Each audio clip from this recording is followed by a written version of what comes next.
Tes 1 2 3. Baiklah, assalamualaikum warahmatullahi wabarakatuh. Alhamdulillahirabbil alamin. Assalatu wassalamu ala asrofil anbiya'i wal mursalin wa ala alihi washabbihi ajmain. Amma ba'du. Om Swastiastu, nama budaya, salam kebajikan untuk kita semua. Baiklah, pada pertemuan kali ini saya Irfan Saputra dengan NIM C0D02432 akan mempresentasikan hasil makalah menggunakan PPT yang berjudul Pemotongan PPh Pasal 21 untuk pegawai tetap. Baiklah, langsung saja kita lanjut ke selanjutnya. Pertama adalah penjelasan.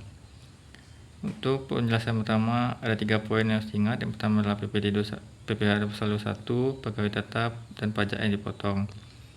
Untuk PPh 21 maksudnya adalah pajak atas penghasilan berupa gaji, upah, honor, tunjangan, atau pembayaran lain sehubungan dengan pekerjaan.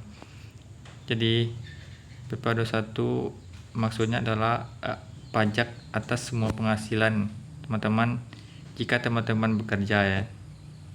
Oke, selanjutnya pegawai tetap. Maksud dari pegawai tetap adalah orang yang bekerja terus-menerus pada pemberi kerja dan menerima gaji rutin tiap bulan. Jadi PPh 21 ini jika teman-teman menghasilkan gaji dari orang-orang, maka gaji tersebut akan dipotong ya setiap bulan. Maksud dari PPh 21 tersebut, pajak ini langsung dipotong oleh perusahaan sebelum gaji diterima. Oke, selanjutnya siapa yang dipotong? Siapa yang dipotong ini maksudnya siapa yang mendapat pajak penghasilan pasal 21 ya. Yang pertama adalah pegawai yang bekerja tetap, orang yang mempunyai kontrak atau tetap menerima gaji setiap bulan. Contohnya seperti karyawan kantor, guru tetap, dan pegawai negeri.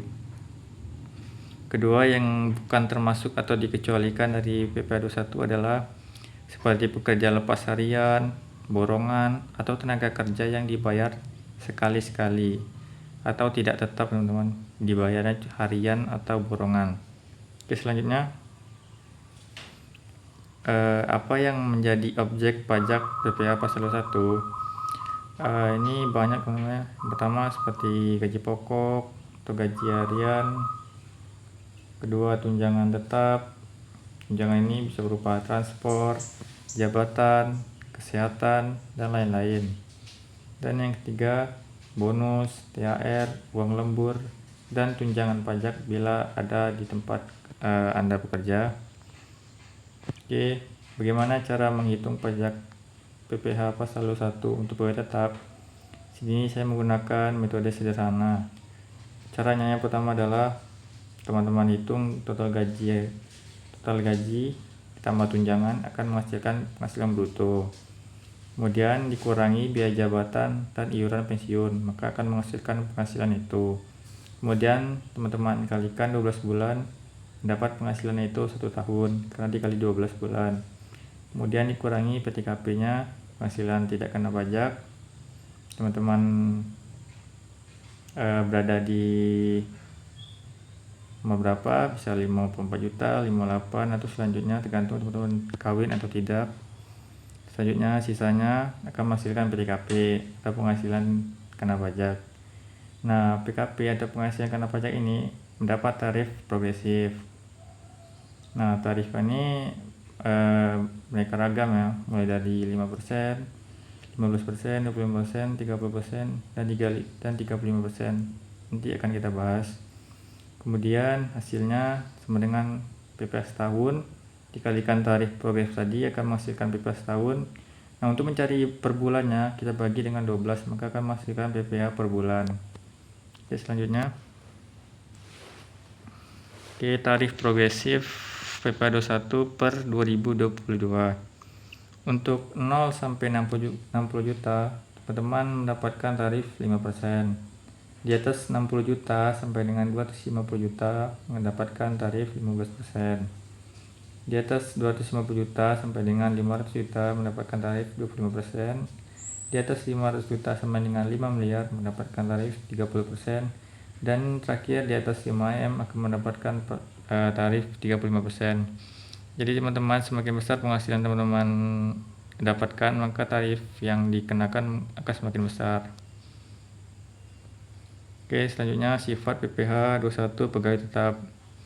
Sifatnya ini ada 3 teman-teman ya. Pertama, dipungut tiap bulan setelah gajian dan biasanya langsung dipotong oleh perusahaan. Final, maksudnya tidak, karena bisa disesuaikan saat SPT tahunan. Jadi tidak terlalu final teman-teman ya. Kemudian perusahaan wajib setor dan lapor ke negara untuk sebagai dana partisipasi dari masyarakat. Oke, kemudian hak dan kewajiban pegawai yang dikenakan PPh 21. Di sini pegawai mempunyai hak dan kewajiban ya. Pertama adalah hak pegawai. Pertama, mendapatkan bukti potong pajak atau formulir. Kedua, bisa digunakan bukti potong tersebut untuk lapor SPT tahunan. Kemudian kewajiban pegawai, pertama melaporkan SPT tahunan tepat waktu, dan yang kedua jujur menyampaikan data penghasilan keluarga untuk PTKP. Oke teman-teman, apa pentingnya PPh 21 untuk masyarakat atau untuk bangsa maupun masyarakat?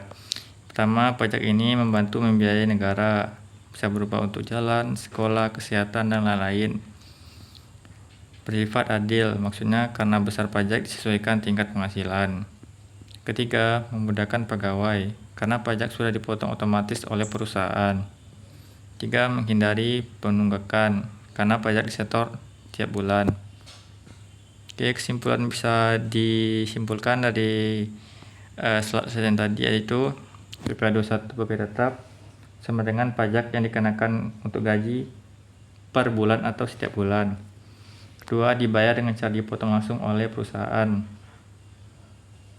Yang ketiga, besarnya bergantung pada penghasilan tidak kena pajak, dan tarif progresif. Tujuannya agar adil sesuai kemampuan untuk membayar pajak. Oke, terima kasih teman-teman atas perhatiannya. Sekian presentasi yang bisa saya sampaikan.